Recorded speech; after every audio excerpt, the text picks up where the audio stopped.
Hello friends, మనం శ్రీమద్ భాగవతం చతుర్థ స్కందంలో భాగంగా పృథు మహారాజుకు భూదేవికి మధ్య జరిగినటువంటి సంవాదం గురించి తెలుసుకుందాం. మైత్రేయ మహర్షి విదురుడు వారికి ఈ విధంగా చెప్పసాగారు. విదురా, పృథు మహారాజు ఈ భూమండలమునకు పట్టాభిషిక్తుడైన తర్వాత రాజ్యంలో పరిస్థితులను గమనించారు. భూమండలంలో ప్రజలు ఆహారం దొరక్క బాధలు పడుతున్నారు అని గ్రహించారు. దానికి తోడు ప్రజలందరూ వచ్చి పృథు మహారాజుతో ఇలా మొరపెట్టుకున్నారు. ఓ మహారాజా, మేము ఆకలి బాధతో చచ్చిపోతున్నాము. మా ఆకలి తీరే మార్గం కనిపించడం లేదు. నిన్ను మా పాలకుడిగా మునులందరూ నియమించారు. నీవే మా ఆకలి తీరే మార్గం చూపాలి. నీ ఆకలితో మేమందరం నశించిపోకముందే మా ఆకలి తీరే ఉపాయము ఆలోచించు. నీవు అన్ని లోకములను రక్షిస్తావని, అన్ని లోకములకు జీవన ప్రదాతవు అని అంటారు. కాబట్టి నిన్ను మేము శరణు వేడుతున్నాము అని ప్రార్థించారు. వారి ప్రార్థనలు విన్న పృథు మహారాజు వారికి అభయం ఇచ్చారు. ఈ ప్రాణులకు ఆకలి బాధ ఎందుకు తీరడం లేదా అని ఆలోచించారు. దానికి కారణం తెలుసుకున్నారు. ఈ భూమిలో అన్ని రకాల ధాన్యములు, ఔషధులు ఉన్నాయి. అవన్నీ భూదేవి తనలో దాచుకుంది, బయట పెట్టడం లేదు. కాబట్టి ఈ భూదేవి నుంచి ఆహారమును బయటకు తీయాలి అని అనుకున్నారు. వెంటనే తన బాణమును భూదేవి మీద సంధించారు. ఇది చూచి భూదేవి పారిపోయింది. పృథు మహారాజు భూదేవిని ఆమె ఎక్కడికి వెళ్తే అక్కడకు వెంబడించారు. ఇంకా పరిగెత్తలేక భూదేవి ఆగిపోయింది. పృథు మహారాజును చూచి ఇలా పలికింది. ఓ మహారాజా, నిన్నందరూ ధర్మాత్ముడు అంటారే. నేను ఏమి అపరాధం చేశానని నన్ను కొట్టడానికి బాణం ఎక్కుపెట్టావు. అందులోనూ నేను స్త్రీని. స్త్రీవధ మహాపాపం కదా. ఒకవేళ స్త్రీ తప్పు చేసిన మామూలు మానవులే వారిని కొట్టరు. నీవు మహారాజు, నన్ను ఏల దండించడానికి పూనుకున్నావు. నేను ఈ భూమి మీద జీవించే ప్రాణులకు ఆధారం. నన్ను ముక్కలు చేస్తే వారు ఎక్కడ ఉంటారు? ఆలోచించు అని పలికింది భూదేవి. దానికి పృథు మహారాజు ఈ విధంగా బదులు చెప్పారు. నేను ఈ భూమండలమునకు మహారాజును. నీవు నా శాసనమును వ్యతిరేకించావు. మానవులు చేసే యజ్ఞయాగముల్లో నీవు ఆవిర్భాగమును తీసుకుంటావు, కానీ వారికి ఆహారమునివ్వు. ఎందుకని? గోవు గడ్డి తిని పాలు ఇవ్వకపోతే దాన్ని దండిస్తారా లేదా? నిన్ను కూడా అలాగే దండిస్తాను. బ్రహ్మదేవుడు సృష్టి క్రమంలో అనేకములైన ధాన్యములను, ఔషధులను సృష్టించారు. వాటిని మానవులకు ఆహారంగా ఏర్పరిచారు. నీవు ఆ ధాన్యమును నీలో దాచుకున్నావు. పంటల రూపంలో ప్రజలకు ఇవ్వడం లేదు. కాబట్టి నిన్ను దండించి ప్రజలకు ఆహారం సమకూరుస్తాను. తను తాను పోషించుకుంటూ ఇతర ప్రాణుల ఆకలి తీర్చని వాడిని స్త్రీ అయినా పురుషుడైనా దండింప తగినవాడు. కాబట్టి నిన్ను దండించక తప్పదు అని పలికారు పృథు మహారాజు. ఆ మాటలు విన్న భూదేవి ఇలా అంది. ఓ మహారాజా, నీకు ప్రణామములు. నీకు అహంకారం లేదు. నీకు రాగద్వేషములు లేవు. నీవు పరమపురుషుడు. ఈ ప్రాణులందరూ నివసించడానికి నన్ను సృష్టించారు. నాలో మనుష్యులు, జంతువులు, పశువులు, పక్షులు, పాములు, పాకే జంతువులు, చెమట నుండి పుట్టే జంతువులు, వృక్షములు నా మీద నివసించమని ఆ బ్రహ్మ ఆదేశించారు.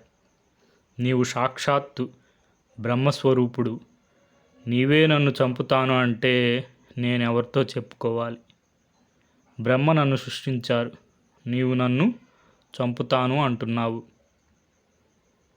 ఆ పరమాత్మ తాను స్వతంత్రుడు, సమర్థుడు అయి ఉండి కూడా సృష్టి చేయడానికి బ్రహ్మను నియమించారు. ఆ బ్రహ్మ నన్ను సృష్టించారు. ఆ పరమాత్మకు నమస్కరించి నన్ను కాపాడమని వేడుకుంటున్నాను. ఓ పరమాత్మ, నీ మాయాశక్తితో ఈ విశ్వంను సృష్టించావు. నేను రసాతలంలో పడి ఉంటే నీవు ఆది వరాహ రూపంతో నన్ను జలాలపైకి తీసుకొని వచ్చావు.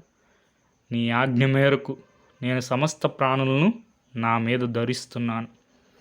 ఓ పృథు మహారాజా, నీవు సాక్షాత్తు ఆ పరమాత్మ స్వరూపుడు కదా. నీవే నన్ను బాణములతో చంపడానికి చూస్తున్నావు. ఇది ఆశ్చర్యం కాదా? నీ మాయతో ఈ విశ్వంలో ఉండే ప్రాణులను మోహంలో పడేస్తున్నావు. నేను కూడా ఆ మోహంలో పడి నువ్వు నన్ను ఎందుకు తరుముతున్నావో, ఎందుకు దండిస్తున్నావో తెలుసుకోలేకపోతున్నాను. నీకు నమస్కరించడం తప్ప ఏమీ చేయలేను. అందుకని ఓ పృథు మహారాజా, నీకు నమస్కారం, నన్ను రక్షించు అని భూదేవి పృథు మహారాజును ప్రార్థించింది. విదురా ఆ ప్రకారంగా పృథు మహారాజును ప్రార్థించిన భూదేవి అసలు విషయాన్ని ఈ విధంగా వివరించింది. ఓ మహారాజా, నీవు కాస్త కోపం తగ్గించుకొని నా మాటలు ఆలకించు. నీ వంటి వారికి కోపం తగదు. శాంతంగా నేను చెప్పేది విను. ఈ లోకంలోనూ పరలోకంలోనూ మానవులకు పురుషార్థములు అంటే ధర్మము, అర్థము, కామము, మోక్షము సిద్ధించడానికి మునులు, ఋషులు ఎన్నో ఉపాయములు నిర్ణయించారు. మానవులందరూ ఆ మునులు, ఋషులు చెప్పిన ఉపాయములను నేర్పుతో పాటిస్తే వారికి ఏమాత్రం కష్టం లేకుండా ఫలితం దక్కుతుంది. కానీ కొంతమంది తమ సొంత తెలివితేటలు ఉపయోగించి పనులు చేస్తుంటారు. వారికి ఏ ఫలితము దక్కదు. వాళ్ళు ఎన్నిసార్లు ఏం చేసినా ఫలితం శూన్యం. కాబట్టి తొందరపడి ఏదో చేయకుండా నేను చెప్పేది సావధానంగా విను. ఓ మహారాజా, పూర్వము బ్రహ్మ ఈ లోకంలో ఉన్న ప్రాణులకు ఆహారం సమకూర్చడానికి ఎన్నో ఔషధులను, ధాన్యములను, తిండి గింజలను సృష్టించారు. అవి అన్నీ నాలో భద్రపరిచారు. కానీ ఈ ఔషధులను, ధాన్యమును కొందరు స్వార్థపరులు ప్రజలకు దక్కకుండా దాచిపెట్టారు. నీ తండ్రి వేణుడి కాలంలో అధర్మం ప్రజ్వలిల్లి యజ్ఞములు చేయడం మానివేశారు. దాంతో వర్షాలు కురవలేదు, పంటలు పండలేదు. ఔషధులు, ధాన్యము, తిండి గింజలు అన్నీ నాలోనే దాచుకున్నాను. వాటిని బయటకు తీయాల్సిన బాధ్యత నీది.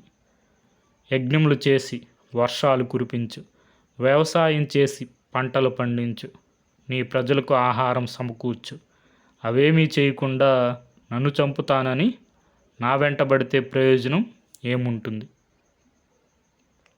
నేను గోవులాంటి దాన్ని.